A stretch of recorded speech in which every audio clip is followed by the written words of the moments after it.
Welcome to round 4 of the Parenting Roundabout podcast for the week of November 21st. I'm Terry Morrow, and I'm here with Nicole Eridix. Hello. And Catherine Haleko. Hello. As moms of teens and young adults, we've survived those little kid days, yet we're still rethinking the decisions we've made all through our kids' lives and worrying about what's going on right now. Today's not just Thanksgiving, it's also Thursday, the day we give in to our obsessing.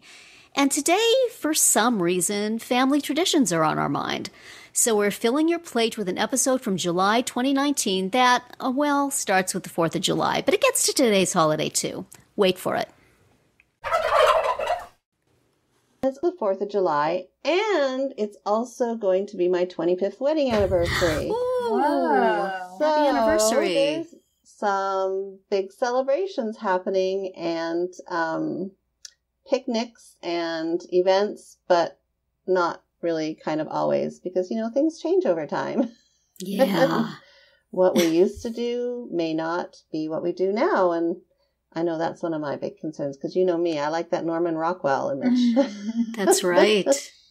So, yeah, Terry. My husband and I have been giving 4th of July parties since actually pretty much before we got married, because we were married on July 7th, and we had bought a house, so we had everybody over to our house, I think probably on the 4th of July that year. And then, since we've gotten the kids and everything, every year we always have this same group of friends over for the 4th of July, and it's even to the point where people just kind of know it's happening. And I do send out invitations, but it's sort of an expected thing. And this year, I realized that everybody in my house but me was going to be working on the 4th of July. It's a Thursday. Oh. And, come to think of it, I had a work deadline that day too, a freelance deadline. So we decided not to do it. It's not the first time we haven't done it. There's been a couple of times over the years that somebody was sick or something like that, so we had to cancel it. But mostly for the past, 29 years, we've been having this party. So this feels like another end of the era thing. Yeah. And it's, I don't want to tell people to take the day off. My kids especially, they need their hours. They need to get as much work as they can. I want them to be the people that their bosses say, do you mind working on the holiday? And they say, oh no, I'll be happy to take that time. So that's good. And my husband doesn't like to ask for days off. So I'm happy that we're all working, but it is a change in tradition. And, a little sad in that, but also a little good in other things because instead of spending large amounts of money on a party, right, we'll be getting money in. That works okay. Yeah, we also we don't have a 29-year-long tradition, but where we live is right across the street from the park where our town observes the 4th of July with an all-day event, food vendors and performances and activities all day long, and then fireworks in the evening. So we've almost always had people over on the 4th, pre-fireworks cookout kind of thing. But this year, my daughter is away and will be getting home at 4 a.m. on the 4th. And she even said, but it's my favorite holiday. I can't believe it, which Aww. I was surprised to learn was her favorite holiday, but okay. So yeah, I feel bad that we haven't really planned anything because we've all been traveling and doing things, and it just hasn't happened to plan it for this year, right? Especially with her being gone. So, but yeah, I do feel kind of bad that it's something she enjoys so much, and we're not, and I enjoy it too, and we're not doing it. It's also the awkwardness of how do you announce that you're not having a party? Because I felt like I needed to let people know because it's always just sort of been a standing invitation and everybody just expected the same. So I don't want it to be like, well, you expected we were going to come over and you have to tell us not to. But I think they might have expected to come over and I have to tell them not to. It feels so awkward. But there should be some infrastructure for that. Right.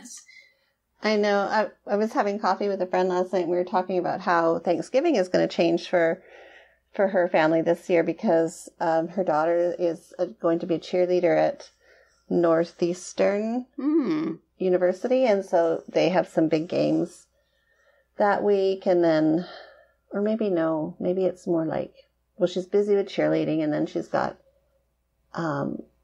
just school and finals and stuff, and so they were saying that rather than her coming home from Chicago, they're going to probably fly up there and have Thanksgiving up there because it's just easier than her, a lot less stress on her coming home. So and she said, I'm okay with that because I'm actually getting tired of cooking dinner.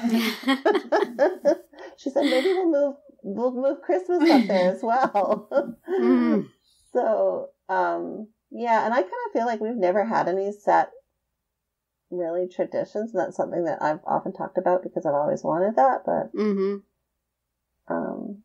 yeah, so July 4th is, I don't even know, well, it's our anniversary, so it kind of overshadows July 4th, and it's not really, it hasn't been a part of our upbringing either because we have done Canada Day, so yeah, I mean, there's something to be said for just having some flexibility with your traditions and your observations of various events. I mean, I guess I try and make small little traditions, like it's not an actual big event. Be trying to do small things, but yeah, it's definitely a struggle.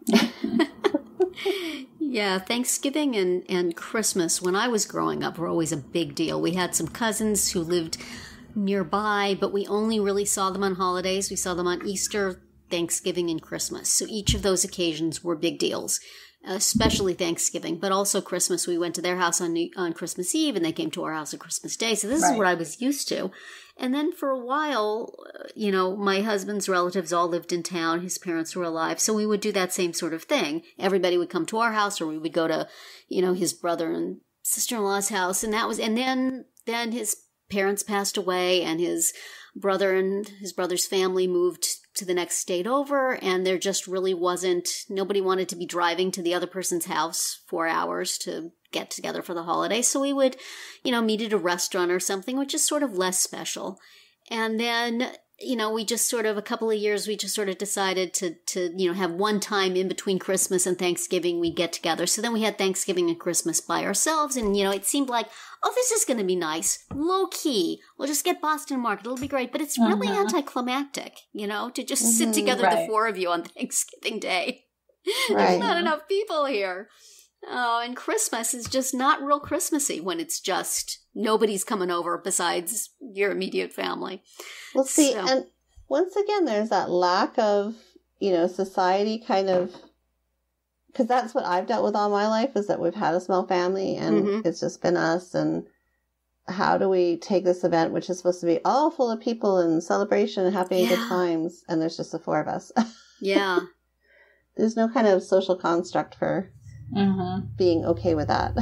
Yeah. I know my other sister-in-law sometimes works like a soup kitchen on those days. So that's like becoming her tradition, which is very nice to go do something charitable but it's not practical for our whole family to go do that. I don't think. Maybe we could, but I don't think we have an opportunity to. And your really. Son's already working at a food pantry. That's right. Time. Yes, he does. He volunteers there all during the week, and I don't think they're open on those holidays.